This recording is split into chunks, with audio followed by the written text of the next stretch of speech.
Class 11th applied mathematics में 100 on 100 score करना चाहते हैं तो ये 5 मिस्टेक्स भूल से भी मत करना। Hello everyone, welcome you all in class 11th next toppers commerce और मैं हूँ आपकी अप्लाइड मैथमेटिक्स की एजुकेटर कोमल ग्यामलानी संतानी। तो कौन सी है वो मिस्टेक्स जो स्टूडेंट को ले डूबती है? सबसे पहली मिस्टेक, रॉन्ग माइंडसेट। अब यूजुअली स्टूडेंट्स का क्या माइंडसेट रहता है कि अगर क्लास 10th तक आप मैथ्स में वीक थे, यानी मैथ्स से आपकी बहुत ज़्यादा नहीं बनती थी, तो 11th में या तो मैथ्स मत लो, और अगर लेना ही है मैथ्स तो अप्लाइड मैथ्स ले लो, कोर मैथ्स मत लो। क्यों? क्योंकि कोर मैथ्स जैसे trigonometry, 3D vector, difficult topics applied maths में नहीं आते। तो क्या इसका मतलब है कि अप्लाइड मैथ्स आसान है, हलवा है? बिल्कुल भी नहीं। अप्लाइड मैथमेटिक्स में आपको algebra, geometry, financial mathematics, business mathematics, statistics, logical reasoning, ये सब कुछ पढ़ना होता है। और अगर आप 12th के बाद CA परस्यू करना चाहते हैं तो CA फाउंडेशन के पेपर नंबर 3 यानी क्वांटिटेटिव एप्टीट्यूड में 11th 12th अप्लाइड मैथमेटिक्स के सारे टॉपिक्स कवर होते हैं। और बता दें तुम्हें, इसी पेपर का CA फाउंडेशन में सबसे कम पासिंग परसेंटेज होता है। तो इसका मतलब ये तो क्लियर है कि सब्जेक्ट उतना आसान नहीं है जितना तुम समझते हो। और रॉन्ग माइंडसेट की वजह से तुम दूसरी मिस्टेक जो कमिट कर लेते हो वो है स्टार्टिंग लेट।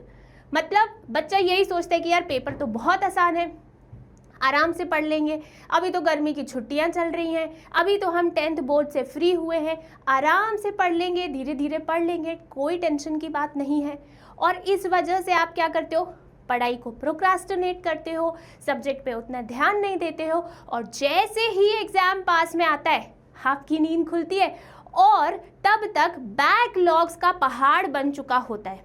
और फिर शॉर्टकट में पढ़ने के लिए आप स्विच करते हो वन शॉट वीडियोस पर।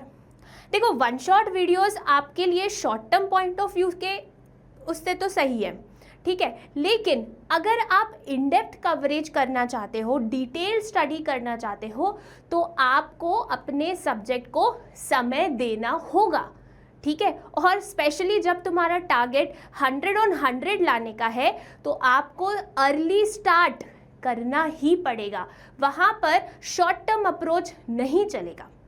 उसके बाद क्योंकि आपने लेट स्टार्ट किया है, सब्जेक्ट को इतना सीरियस नहीं लिया है, उसकी वजह से तीसरी मिस्टेक जो कमिट हो जाती है वो है प्रैक्टिस ना करना।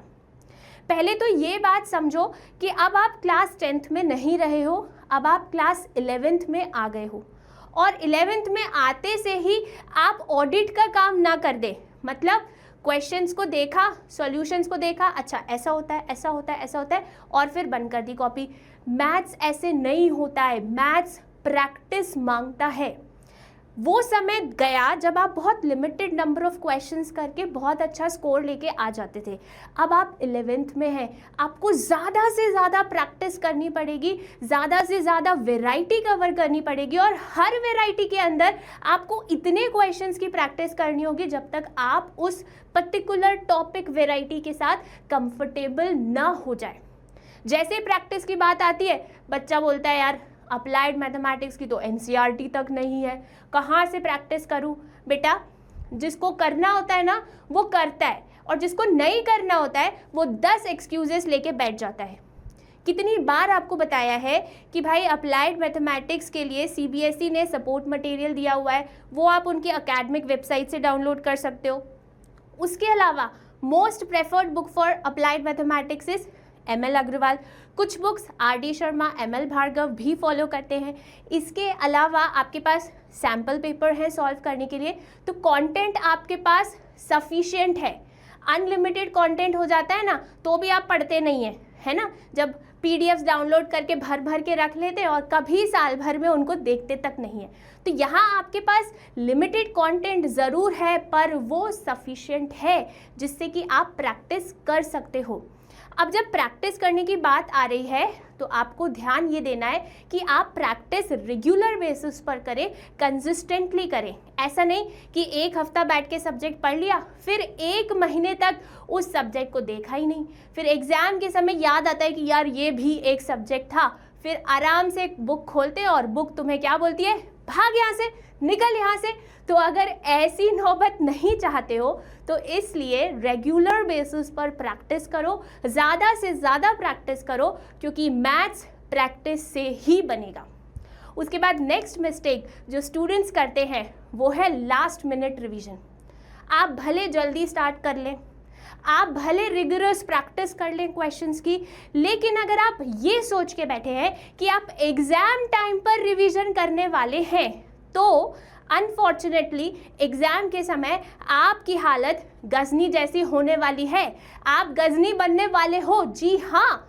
मतलब बेटा रेगुलर बेसिस पर रिवीजन नहीं करोगे तो उस समय ऐसा फील होगा कि तुमने कुछ पढ़ा ही नहीं है, सब भूलते जा रहे हो।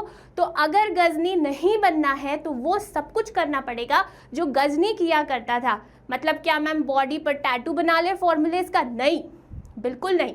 आपको क्या करना है, जिस जगह पर आप ज़्यादा टाइम स्पेंड करते हैं लाइक आपका स्टडी टेबल, वहाँ पर आप इम्पॉर्टेंट फॉर्मूलेस की शीट बना के चिपका सकते हैं सो दैट आपकी बार बार वहाँ नज़र जाती रहे तो वो इमेज आपके दिमाग में सेट हो जाएगी। आप वीक में एक कोई specific day for specific subject fix कर सकते हैं कि इस दिन मुझे रिवीजन करना है।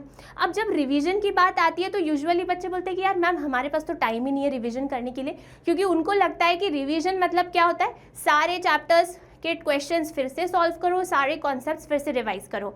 नहीं, रिवीजन का मतलब ये नहीं होता है। रिवीजन का मतलब होता है एक क्विक ग्लैंस ले लेना, और इसके लिए सबसे ज़्यादा हेल्पफुल ये है कि हर सब्जेक्ट में जैसे ही चैप्टर ख़त्म हो आप समरी शीट बनाएं, 1 पेज में पूरे कॉन्सेप्ट को लिख डालें या सारे इंपॉर्टेंट क्वेश्चंस को लिख डालें, और वीक में हर एक दिन फिक्स कर लें हर सब्जेक्ट के लिए, उस दिन उस सब्जेक्ट को समरी शीट से रिवाइज करें। ट्रस्ट मी, ये प्रैक्टिस मैं आज भी ACCA की तैयारी में करती हूँ एंड इस वजह से इतना वास्ट सिलेबस एक पेज में कवर अप हो जाता है। तो ये प्रैक्टिस बहुत ज़्यादा यूज़फुल है आप लोगों के लिए। आप अपनी आवाज़ में ऑडियो नोट्स भी बना सकते हो, उससे भी रिवीजन कर सकते हो। So last minute revision avoid करके आपको रेगुलर बेसिस पर रिवाइज करना है, ये आपको गजनी बनने से बचा लेगा। फिर नेक्स्ट मिस्टेक जो आपको नहीं करनी है वो है टेस्ट को इग्नोर नहीं करना है। जैसे किसी पार्टी में हम जाते हैं तो हम मिरर के सामने जाते हैं ना, और फिर चेक करते हैं कि मैं कैसी लग रही हूँ, क्या मुझे और फर्दर मेकअप की ज़रूरत है, बालों को और ब्रश करना है क्या, सब चेक करते हो ना। वैसे ही ये जो टेस्ट होते हैं ना, ये भी मिरर होते हैं। ये तुम्हें आईना दिखाते हैं कि तुमने जो प्रेपरेशन करी है वो किस लेवल की है। क्या तुमने एग्ज़ाम पॉइंट ऑफ व्यू से इनफ प्रेपरेशन कर ली है? टेस्ट तुम्हें बताएगा फर्दर तुम्हें क्या करने की ज़रूरत है, कौन से टॉपिक में तुम अटक रहे हो, किस टॉपिक में तुम्हें और प्रैक्टिस करने की ज़रूरत है, कौन से टॉपिक तुम्हें पक्के हो गए, कौन से फॉर्मूलेज तुम एग्जाम पॉइंट ऑफ टाइम पर भूल सकते हो, उसको तुम्हें बार बार रिवाइज करने की ज़रूरत है। तो बेसिकली टेस्ट तुम्हें एग्ज़ाम वाला माहौल देते हैं, एग्ज़ाम से पहले एग्ज़ाम वाली फील देते हैं। तो अगर रेगुलर बेसिस पर टेस्ट दोगे तो तुम्हारी एंग्जाइटी, नर्वसनेस, टाइम मैनेजमेंट जैसी प्रॉब्लम्स ऑटोमेटिकली सॉल्व हो जाएगी और एग्ज़ाम में तुम फुल कंसंट्रेशन फोकस के साथ सही टाइम में पेपर कंप्लीट कर पाओगे। तो टेस्ट देना बहुत ज़रूरी है। इनिशियल लेवल पर तुम topic wise, chapter wise test दे सकते हो। Once you complete the syllabus फिर फुल सिलेबस के मॉक टेस्ट दे सकते हो, बट टेस्ट से भागना मत, ये मेरी आप सबसे रिक्वेस्ट है। उसके बाद सिर्फ टेस्ट देने से काम नहीं चलने वाला, टेस्ट देने के बाद आपको एनालाइज भी करना है कि भाई मैं इस क्वेश्चन में अटका, इस क्वेश्चन को मैंने ऐसे किया, इसको करने का बेटर अप्रोच ये है। तो एनालाइज करना भी बहुत ज़रूरी है, तभी तो आप अपनी गलतियों से सीखोगे। तो मेरे बच्चों, अगर आप 100 on 100 अप्लाइड मैथमेटिक्स में लाना चाहते हो तो ये 5 मिस्टेक बिल्कुल भी रिपीट नहीं करोगे। अगर बात पल्ले पड़ी हो तो कमेंट बॉक्स में सबके सब मुझसे प्रॉमिस करेंगे कि yes ma'am, we won't repeat these 5 mistakes and will score 100 on 100 in applied mathematics. Let's manifest this target together. Thank you.